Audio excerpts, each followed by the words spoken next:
So now in this video we have a PNP bipolar junction transistor that is wired so that it turns on more, and the LED turns on as it gets darker, and it starts turning off, and the LED turns off when the light gets brighter. Last video we looked at the NPN version of this. Whatever you can make with the NPN bipolar junction transistor, you can make with the PNP bipolar junction transistor. Just remember the polarities are opposite. Everything's going to be wired opposite, but of course the LED is polarized as well. It always has to have the anode more positive, the cathode more negative for it to light up. It does not need to come before or after the resistor. You can do either one, and when you have it on the breadboard, it's easier to just have the resistor act as a jumper than the LED.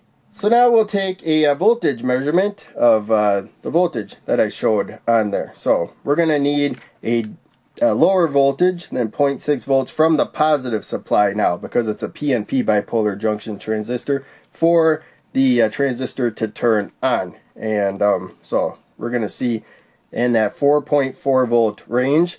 When we are higher than 4.4 volts, then the LED is going to be off. This is the base voltage, by the way.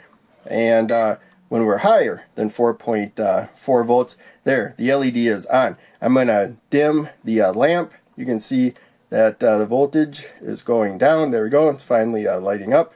And once we get below about 4.4 volts, approximately, doesn't have to be exactly 4.4 volts. There you can see that difference between when it is off and on. Of course I can get it much darker there. We can go about 4 volts.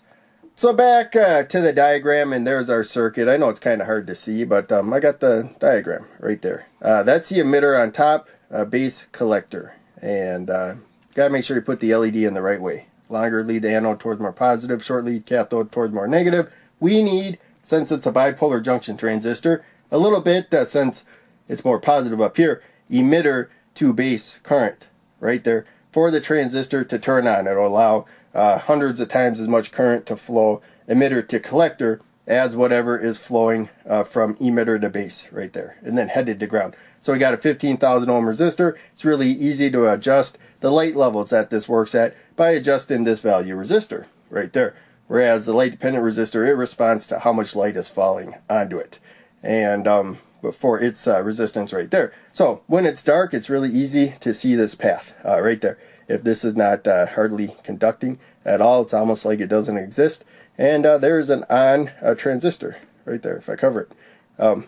Pretty straightforward. When we have enough light here, we need that voltage difference there. Remember, we had the 4.4 volts. That was about 0.6 volts less than the 5 volts right there. You know, not a perfect voltage. It didn't flip right from on and off right at that 4.4 volt point, but it's approximate right there.